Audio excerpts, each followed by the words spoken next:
अस्सलाम वालेकुम नाज़रीन, आवाज़ न्यूज़ में भली कार माया गज़ाला अब रोज़ सब खां पहिरियां हिकु नज़र हेडलाइंस ते।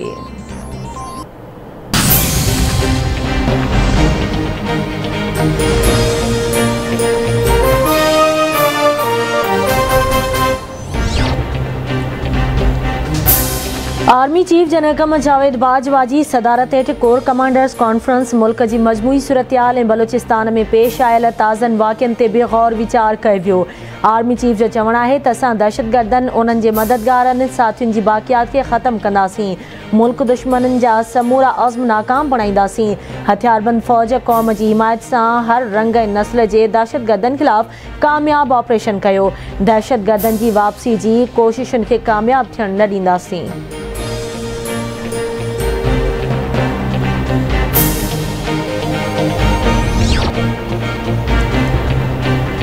इमरान ख़ान के बेतमादी रिथ में शिकस्त थींदी, इस्लामाबाद वेंदासीं, हुन वज़ीर आज़म ते हमलो थियणो आहे। वज़ीर आज़म अॼु महांगाई ऐं बेरोज़गारी बदिरां पीपी खे घणो यादि करे पियो। मार्च शुरू थियण खां अॻु ई हुकूमत जूं विकेटूं किरणु शुरू थी वेंदियूं। मां इमरान ख़ान के चैलेंज कयां थो, मार्च शुरू थियण खां अॻु ई असेंबली टोड़े छॾे। हुकूमत तां अवाम जो एतमाद खॼी चुको आहे, हाणे पार्लियामेंट जो एतमाद बि खॼणु घुरिजे। कठपुतली ऐं सिलेक्टेड हुकूमत ख़िलाफ़ जंग जो ऐलान करे चुका आहियूं। पीपी चेयरमैन बिलावल भुट्टो ज़रदारी जो मुल्तान में नून लीग अॻवान राणा सजाद हुसैन जे पीपी में शमूलियत वारी तक़रीब खे ख़िताब।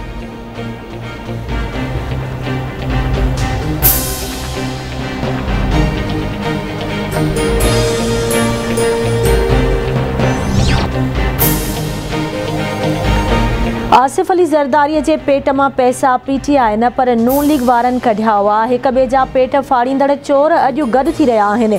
सिंध जो हिकु लीडर जंहिंखे उर्दू ॻाल्हाइण नथी अचे, उहो चवे थो त बरसाति ईंदी आहे त पाणी ईंदो आहे। 13 सालनि खां सिंध में हुकुमरानी कंदड़ ॿुधाइनि त उन्हनि सिंध जे अवाम लाइ छा कयो आहे। ही चवनि था त सूबे जे अवाम खे सिहत कार्ड न ॾींदासीं।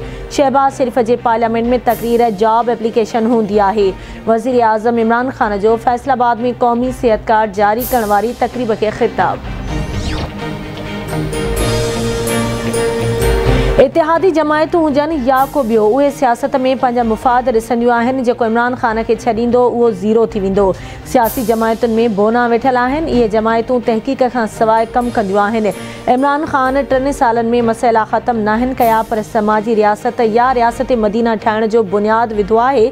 असां सिहत कार्ड, एहसास प्रोग्राम, राशन प्रोग्राम शुरू कया त जीअं ग़रीबनि खे रिलीफ मिली सघे। मौजूदा हुकूमत मुल्क में सियासी इस्तेहकाम पैदा कयो ऐं इदारनि सां टकराव वारी पॉलिसी अख़्तियार न कई। सुद समा वारे वफ़ाक़ी वज़ीर फवाद चौधरी जो पिशावर में सीनियर सहाफ़ी रहीमुल्ला यूसुफ ज़ई हाफ़िज़ सनाउल्लाह जे ताज़ियती रेफरेंस खे ख़िताब।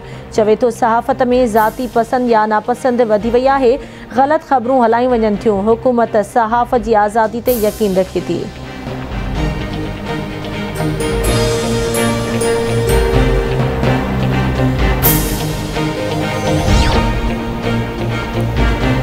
सिंध हाई कोर्ट नए कोर्ट में 2 निंगरियुनि खे अगवा करे इज्तमाही लॼा लुट करण वारे वाक़े जो पाण मुरादो नोटिस वठी छॾियो। चीफ जस्टिस मीरपुर ख़ास जे DIG ऐं SSP खे 15 फरवरी ते मुकमल रिपोर्ट समेत तलब करे वरितो। नोटिस जारी।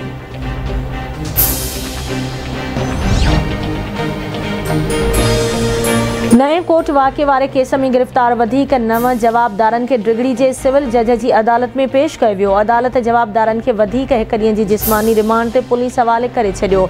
मुतासिर नारियूं सुभाणे अदालत में पेश थी 164 जो बयान रिकॉर्ड कराईंदियूं। मुतासिर नारियुनि जे वारिस औरत सुगरा राजपूत लुड़क लाड़ींदे चयो आहे त साणनि वॾो ज़ुल्म थियो आहे। पुलिस मां इंसाफ़ जी उमेद न आहे। जवाबदारनि खे बासरनि जी सपोर्ट आहे, उन करे पुलिस खे गिरफ़्तार न करे ऐं खेनि धमकाए पियो वञे।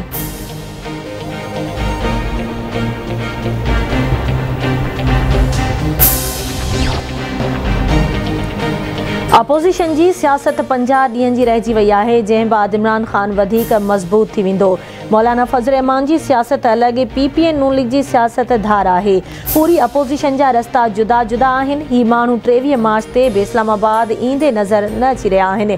अपोज़िशन जे पेट में सूर थी रहियो आहे। बेतमादी वारी रिथ आणण जी दावा कंदड़ आणे ॾेखारनि, उन्हनि खे शिकस्त नसीब थींदी।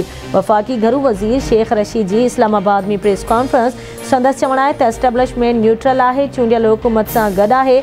शहबाज शरीफ नवाज़ शरीफ खां वधीक करप्ट आहे। पार्लियामेंट में हाराईंदड़ अपोज़िशन खे हाणे पेट में सूर छो थो पवे।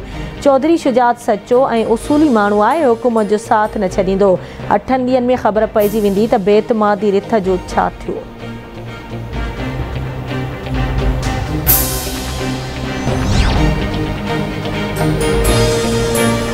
तहरीक इंसाफ़ के वॾो धचको। इलेक्शन कमीशन तहरीक इंसाफ़ जे अॻवान फैसल वावडा खे नाअहल करार ॾेई छॾियो। जमो करायल हल्फ़ी बयान कूड़ो करार। इलेक्शन कमीशन फैसल वावडा खे अमीन तौर समूरियूं पघारूं ऐं मरातूं 2 महीननि अंदरि वापसि करण जो हुकुम। इलेक्शन कमीशन फैसल वावडा जे सेनेट जी मेंबरशिप वारो नोटिफिकेशन बि वापसि वठण जो हुकुम ॾेई छॾियो।